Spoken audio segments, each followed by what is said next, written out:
Hello everyone, this is Vasant, a ninepointer at IIT Bombay from the Department of Civil Engineering. Today we are going to discuss a topic stresses on inclined sections. So, means these are normal. Actually, we study normal stresses. When we study normal stresses in case of axial loading, we consider these cross sections, right, which are perpendicular to this P. So, because of which on this cross section there is only normal stress developed, right? So if you take this cross section, we consider the distribution of the stress to be uniform. So we consider this uniform stress distribution sigma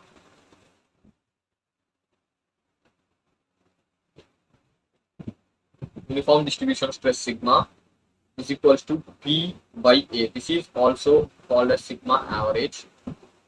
Okay. So actual stress distribution over a cross section in some cases is statically indeterminate. We can't find out the actual stress distribution mathematically. Okay, but in some cases we can find out. What are those cases? If you apply here also uniformly distributed load P, then the stress will be uniformly distributed. But when you apply a concentrated load, then the stress distribution near the load application is statically indeterminate, but in middle portion the stress distribution is uniform. Okay, that we can find out, means that is statically determined. So this is about the normal stress developed on axial loading when we consider the cross sections which are perpendicular to the load P. But what if we consider a cross section which is making some angle to the load P? So then also only normal stresses will be developed. Will there be another type of stresses developed that we will see in this topic? Okay. So see, if you consider a plane like this, then also we assume that the stresses develop, normal stresses develop to this plane. See, for this plane,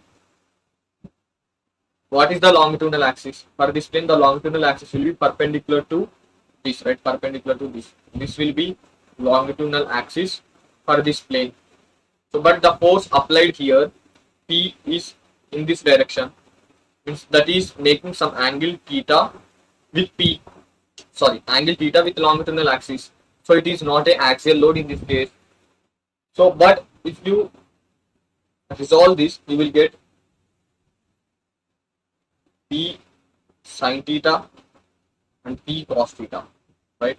So this P cos theta is axial load. So this will develop normal stresses on this cross section, and this P sin theta is parallel to the cross section. So this will develop shear stress, right? This will develop shear stress. So because of this, there will be shear stress. Because of this, there will be normal stress.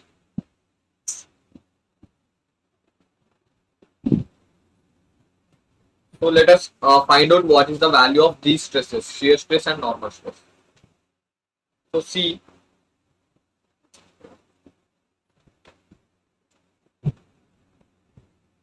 this is the new cross section.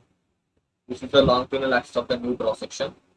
Then this will be P, this will be theta, and this will be P cos theta, right?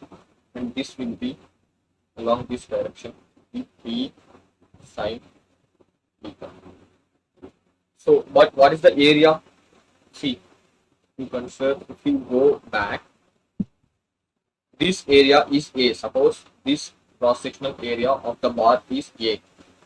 So this, if you want to have relationship between this cross section and this cross section which is making theta angle, right? So it is making theta angle. So now that cross section is something like this,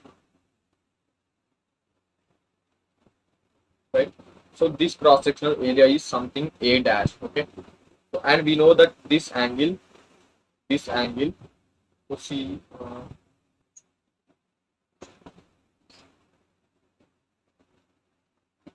so we need to find out relationship between these two things, right?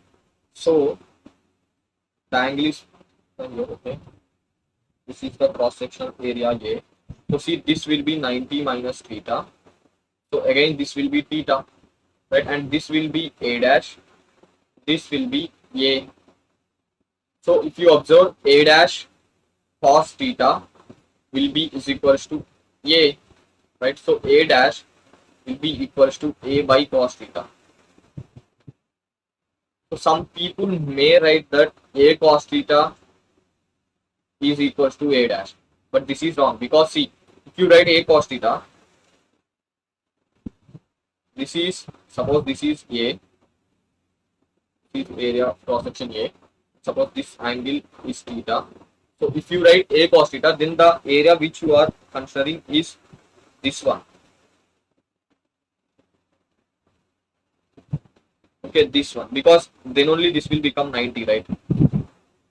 So then this A will be A cos theta. But here we are considering this full length. So this full length ka cos theta will be this. Okay. So this is wrong. So see, logically also, if you see, the A dash should be more than A. Right? If you write like this, cos theta is less than 1. So A by cos theta will be greater than A. So this is correct. This is wrong. Right? So A dash will be is equals to A by cos theta. And we have normal stress sigma theta will be is equals to, at an angle theta, will be is equals to T cos theta divided by A. A will be A by cos theta. That will be is equals to P cos square theta divided by A. So that is equals to sigma x along x direction cos square theta. Right? So now about shear stress. Shear stress tau theta will be is equals to P sin theta divided by A by cos theta. Right? But if you observe, this is the plane, and we have this as y direction and this as x direction, right? But the force P which is there along the cross section is downwards. This is positive surface. If you consider this, this is positive surface. So this will be negative, right? So according to our shear stress sign conventions which we discussed in previous lecture. So this is negative because see, this is positive surface. For positive surface, shear stress is positive if the shear stress direction is positive. So it should be in this direction, but it is in negative y direction. So it is negative. Okay. So that will be is equals to minus P sin theta cos theta divided by A. That will be is equals to minus sigma x sin 2 theta divided by 2, right? Because sin 2 theta is equals to 2 sin theta to cos. So we got this expression and this expression. Let us move ahead. So we got sigma theta is equals to sigma x cos square theta divided by A. Sorry. Now tau theta is equals to minus sigma x, right? Minus sigma x sin 2 theta divided by 2. If we draw the diagram, this is theta. Okay. So then this will be of graph sigma theta, because see sigma theta का maximum कब होगा, जब cos theta is maximum. So sigma theta will be is equals to sigma x when theta is equals to 0. That is this one, right? This one. In this case, the longitudinal axis will be like this. The axis also will be like this. In this case, theta will be is equals to 0. But because our theta which we defined is like this, so the theta is equals to 0 here. So this is maximum value when theta is equals to 0. So at theta is equals to 0, the value will be maximum, and that will be is equals to sigma x, right? So that is the reason we draw like this. And cos theta will be 0 at 90 and minus 90. So the diagram will be something like this. Cos square theta will also. Now about tau theta. Tau theta is negative sigma x sin 2 theta by 2. So see, it will be maximum when sin 2 theta is equals to 1. So sin 2 theta will be equals to plus or minus 1 when theta is plus or minus 45 degrees, right? So at 45 degrees, if you apply force P in 45, at 45 degrees from the principal plane, the value of shear stress is maximum. So sigma max magnitude will be equal to sigma x by 2. See, when normal stress is maximum,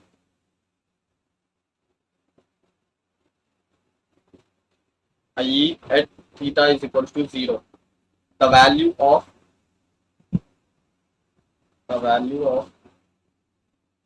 shear stress is 0, right? Because if you put theta is equal to 0 in sine 2 theta, it will be 0.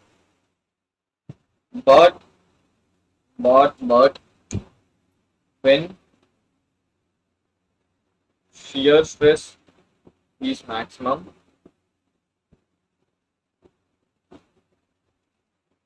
i.e. at theta is equal to plus or minus 45 degrees, the value of normal stress is non-zero. Okay, the value will be sigma theta is equals to 45 will be is equals to sigma x divided by 2, that will be is equals to tau theta is equals to 45 degrees, that is tau max, right? So in this case normal stress ka value, normal stress is in magnitude will be is equals to magnitude of shear stress, right? So with this we completed this topic. In next topic we solve some problems on this topic, stress on inclined sections. Until then, take care. Bye bye from 9 pointer.